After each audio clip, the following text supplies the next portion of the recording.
We serve the rich, and in return they raise us above the primordial filth. We really get to see that it's not just a pressure to catch a killer. There's political pressure as well. In the extreme, the power players are the wealthy, especially JP Morgan. So long as they have money, we do their bidding. God help us if we don't keep our end of the bargain. I wonder why you would want to stop us in our quest to find the perpetrator of these terrible murders. Because it's a matter for the police. The police in those days really didn't believe in sciences like psychology when all these things just began. They were very reluctant. They were very religious, superstitious, afraid. You have no soul! All of these new scientific methods were just discredited. That's a big part of the story, is how can you learn new things when so many people are just comfortable with the way that things are?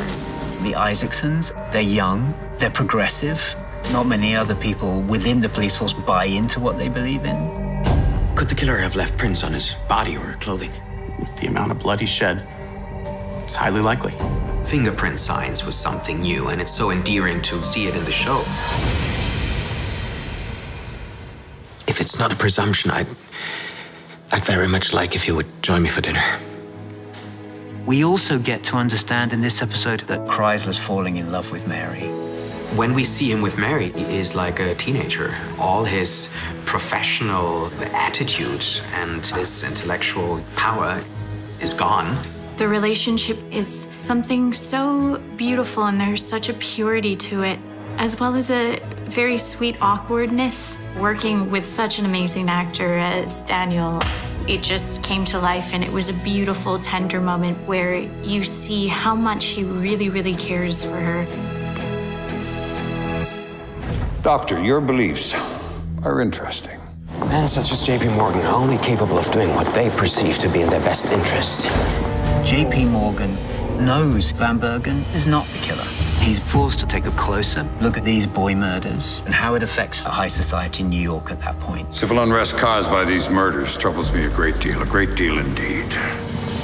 Possibly even more than the murders themselves. That fat son of a bitch is going to let that alienist continue with his investigation. Our team are facing so many hurdles, and they might not overcome them. You are fighting a monster, one that reaches from Millionaire's Mile all the way down to Mulberry Street. And if you're not careful, it will devour you long before you find your child killer. The Alienist, only Mondays at 9 on TNT, and watch anytime on demand and on the TNT app.